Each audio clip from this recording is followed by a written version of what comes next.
Hey YouTube, this is Tom at TM Aquatics and I hope you're all doing great. It's only been a few days since I uploaded my last video here on the YouTube platform, and normally I wouldn't post again so soon. However, I have had a lot of requests asking if I can demonstrate how I remove the eggs from my L134 Leopard Frog Plecos. And as it turns out, they spawned for me again last night. Now the eggs are with the male that, well, he likes to eat the eggs, so I hope I'm not too late. As of an hour ago, they were still in there. I haven't checked back since, so I guess we're going to find out if he ate them or, well, maybe we got lucky again. But at the end of the day, this video may end up being a little anticlimactic. You see, this male, he's also a coward. And when I touch that cave, rather than guarding the eggs, he abandons them real quick. So at that point, it's just a matter of lifting the cave out and pouring the contents straight into the egg tumbler. At that point, I'll take the egg tumbler over to the hatchery tank, the 5-gallon tank, and we'll hook it up to the air supply and away we go. But anyway, stick around and check this out.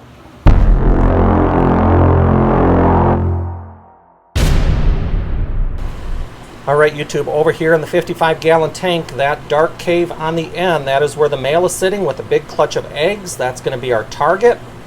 I have removed all the other L134 fry out of the egg tumbler. It was in the Zis egg tumbler over in the 5-gallon tank. They're now in this breeder box. You can see them in there. Didn't end up with as many as I was hoping, but at the end of the day, it was still a good hatch.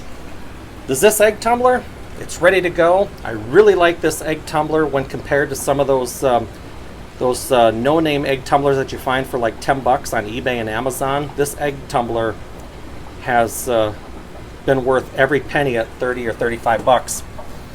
The tank, it's ready to go. Did a nice water change. I do have a lot of tannins in the water, and I did dose methylene blue this time. I'm going to try meth blue. Last time I used hydrogen peroxide up to the point where the eggs were hatching. This time I'm going to try methylene blue the entire time, see what type of results we get. But we're ready to go. Let's go ahead, get that cave removed, and get those eggs out, get them in the Zis egg tumbler, and see what type of spawn we ended up with.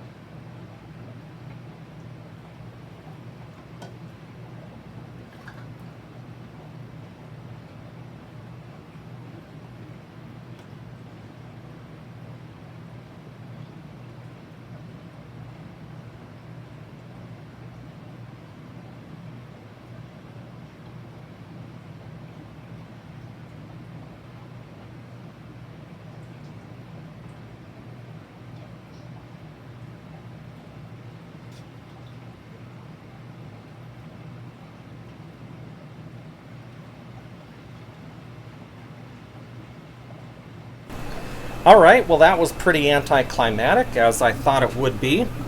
You saw how quickly that male abandoned this clutch of eggs and the cave when I touched it. Looks to be another 30-35 eggs, but there's also 5 eggs that were infertile. And I'm not going to start the tumbling process with bad eggs already in the bundle, so I'm going to go ahead and try and remove them. And I'm going to apologize right here. I am not going to try and film that. It is a very delicate procedure to remove these eggs. Sometimes I damage the surrounding or adjacent eggs. Sometimes we're successful just removing the bad eggs. But those would be infertile eggs. I've never had eggs bad immediately after dumping the cave. I have had eggs go bad within 24 hours, so this is a new one for me. But anyways, I'm going to go ahead and clean up this egg bundle, get those bad eggs out of there, and then we'll go ahead, get this egg tumbler hooked up, and then we'll wrap this video up.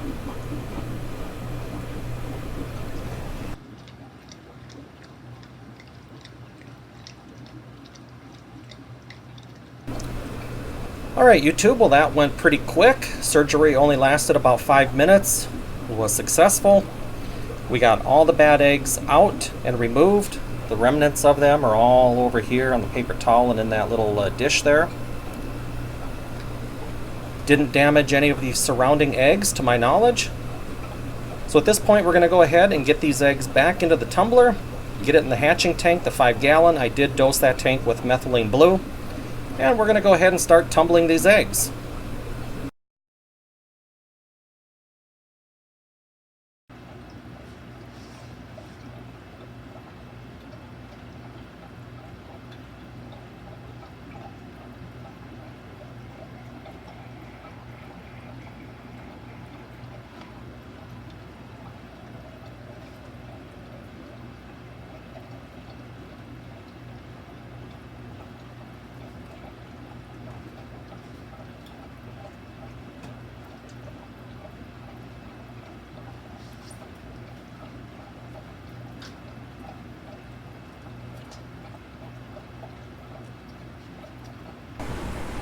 Alright, so we have the egg bundle back in the Zis egg tumbler. We have the air turned on high. You can see the egg bundles down here. Hard to see with all the methylene blue and the tannins in the water. Now, one thing I didn't do when I had the eggs out is count them. I'll probably go back to one of the still pictures I took and count them. It looked to be around that 30 to 35 range, somewhere in there. I'm going to guess 33 eggs. But if anybody wants to take the time and try and count and post down below, feel free. But you see, I have the air turned on high. Now these eggs aren't going to be bouncing around in this egg tumbler. As a whole, the egg bundle does have a little bit of weight to it, so they're not going to be bouncing around like you might see African cichlid eggs when they're in egg tumblers. But just need to trust me, there is a constant flow of fresh water being pulled in and moved around this egg bundle to help keep them clean. But anyways, not a huge spawn, not as big as the last spawn, but 30 to 35, not too shabby. I'll take it. Alright YouTube, there you have it. Things couldn't have gone any better. We successfully got the egg bundle removed from that male. We did have to perform a little bit of surgery, but surgery went flawless. We ended up with 30 to 35 eggs, and they should be hatching Wednesday or Thursday of this next week. So look for an update on my Instagram account at TM Aquatics. Anyways, if you have any questions or comments, feel free to post them down below. Hit the like button on your way out. Thanks again for taking time out of your day to watch one of my videos. Subscribe if you haven't. And until the next one, thanks again, and we'll catch you all later.